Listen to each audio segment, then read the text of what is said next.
New business ideas के आज के इस वीडियो में हम जानेंगे गेहूं का होलसेल बिजनेस कर लाखों कैसे कमाएं, गेहूं का होलसेल बिजनेस कैसे शुरू करें, सबसे सस्ता गेहूं कहां से खरीदें, कितना इन्वेस्टमेंट का रिक्वायरमेंट होगा इस बिजनेस के लिए और कितना प्रॉफिट होगा गेहूं के इस होलसेल बिजनेस से। तो चलिए शुरू करते हैं आज का वीडियो और जानते हैं इन सब चीजों के बारे में। गेहूं एक ऐसा प्रोडक्ट है जिसकी डिमांड 12 महीने बनी रहती है, चाहे कितनी बड़ी मंदी क्यों ना आ जाए और कितना ही बड़ा लॉकडाउन क्यों ना आ जाए। ये एक ऐसा प्रोडक्ट है जिसकी डिमांड हमेशा ही बनी रहती है। ये एसेंशियल कमोडिटी है। दुनिया में सर्वाधिक उपज वाली दूसरी फसल है गेहूं, तो इसका जो यूजर बेस है वो बहुत ही बड़ा है और इस कारण से यदि आप ये बिजनेस करते हैं तो ये बिजनेस करके आप अच्छी कमाई कर सकते हैं और लाखों में अपनी कमाई कर सकते हैं। इसका बिजनेस आप अलग अलग टाइप से कर सकते हैं। होलसेल बिजनेस कर सकते हैं, रिटेल बिजनेस कर सकते हैं, एक्सपोर्ट इंपोर्ट का बिजनेस कर सकते हैं। अगला प्रश्न उठता है कि सस्ता गेहूं कहां से खरीदें। तो सस्ता गेहूं आप उत्पादक राज्य से खरीद सकते हैं, गेहूं के उत्पादक राज्य से। जैसा कि मैंने अपने सभी वीडियोज में बताया है कि कोई भी चीज वहीं पे सस्ती मिलती है जहां पे उसका उत्पादन होता है, तो गेहूं भी आप सस्ते में इसके उत्पादक राज्यों से खरीद सकते हैं। गेहूं के प्रमुख उत्पादक राज्य हैं उत्तर प्रदेश, पंजाब, हरियाणा, मध्य प्रदेश। 1/3 गेहूं उत्पादन उत्तर प्रदेश में ही होता है। जितना गेहूं पूरे देश में उपजता है उसका 1/3 उत्तर प्रदेश में उपजता है। तो आप इन राज्यों से गेहूं सस्ते में खरीद सकते हैं।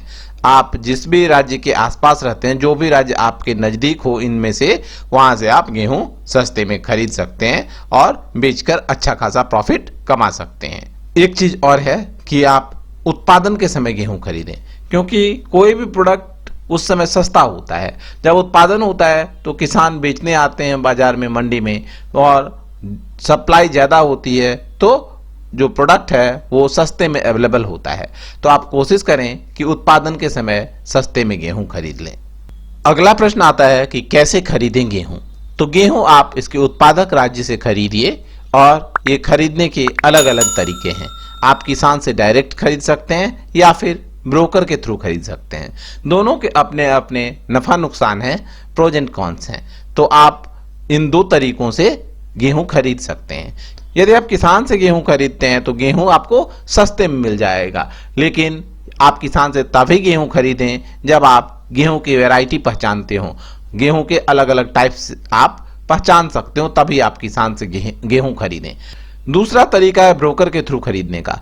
यदि आप ब्रोकर के थ्रू खरीदेंगे तो गेहूं आपको थोड़ा महंगा मिलेगा, क्योंकि वो भी तो अपना कमीशन चार्ज करेंगे ना। वो 1%, 2%, यहां तक कि 3% भी कमीशन चार्ज कर सकते हैं। तो गेहूं आपको थोड़ा सा महंगा मिलेगा, लेकिन इसका बेनिफिट भी है, आपको पेमेंट में समय मिल जाएगा पेमेंट करने के लिए। तो ये बेनिफिट है ब्रोकर के थ्रू गेहूं खरीदने का। और ब्रोकर एक्सपर्ट होते हैं, तो आपको वो जिस वैरायटी का आप गेहूं बोलेंगे वो वैरायटी का गेहूं अवेलेबल करा देंगे। अगला प्रश्न आता है पेमेंट प्रोसेस का। तो गेहूं के जो पेमेंट प्रोसेस हैं वो 3 तरह के हैं, फुल पेमेंट, पार्ट पेमेंट और क्रेडिट पर। तो यदि आप किसान से डायरेक्ट खरीदेंगे तो वो फुल पेमेंट की डिमांड करेगा आपसे, या बहुत तो पार्ट पेमेंट पे राजी होगा। और यदि आप ब्रोकर के थ्रू खरीदते हैं तो वहां पे आप पार्ट पेमेंट करके गेहूं मंगा सकते हैं और बाद में क्रेडिट पर भी आपको गेहूं मिलने लगेगा। तो फुल पेमेंट क्या होता है, जिसमें कि जो पूरा का पूरा पेमेंट होता है वो माल लोड होने से पहले कर दिया जाता है। माल जब डिस्पैच होता है उससे पहले कर दिया जाता है, वो होता है फुल पेमेंट। पार्ट पेमेंट में कुछ पेमेंट कर दिया जाता है, बाकी जब माल आपके स्थान पे पहुंच जाता है, अनलोड हो जाता है, तब पेमेंट कर दिया जाता है, हुआ पार्ट पेमेंट। और क्रेडिट हुआ जब माल बिक जाता है उसके 10 दिन 15 दिन बाद, जितना भी समय मिलता है उसके भीतर जो पेमेंट होता है वो होता है क्रेडिट पर।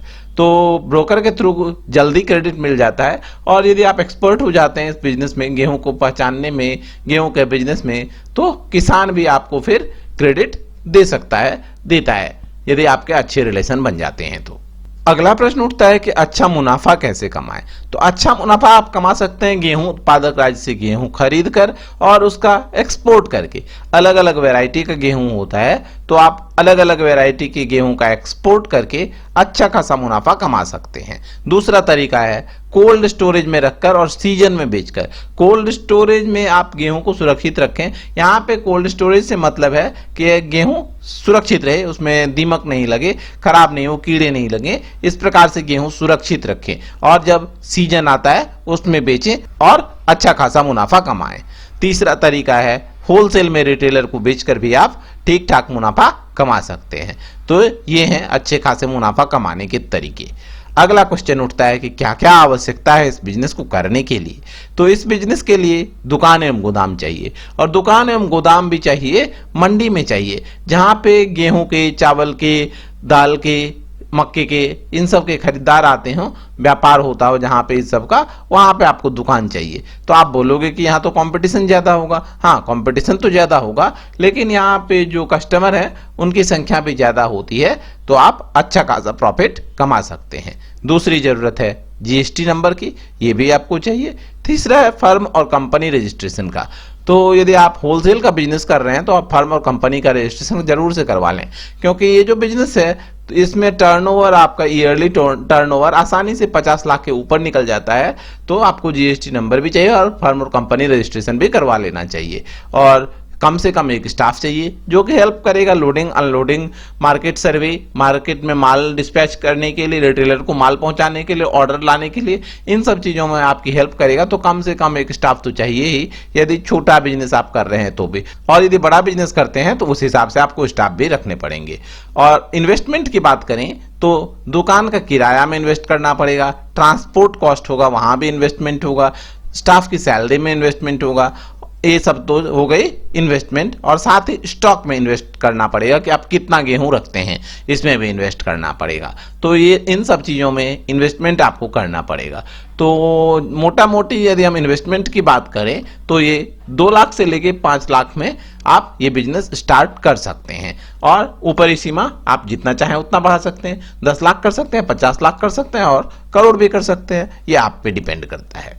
अब क्वेश्चन उठता है कि प्रॉफिट कितना होगा इस बिजनेस से। तो प्रॉफिट जो होता है वो डिपेंड करता है परचेज प्राइस पर और सीजन पर। यहाँ पे परचेज प्राइस और सीजन से मतलब है कि आप कौन सी वैरायटी का गेहूं खरीदते हैं, किस सीजन में खरीदते हैं, कितने में खरीदते हैं, इन सब चीजों पे प्रॉफिट डिपेंड करता है। फिर भी सामान्यतः जो प्रॉफिट होता है वो 10% से लेकर 30% तक हो जाता है।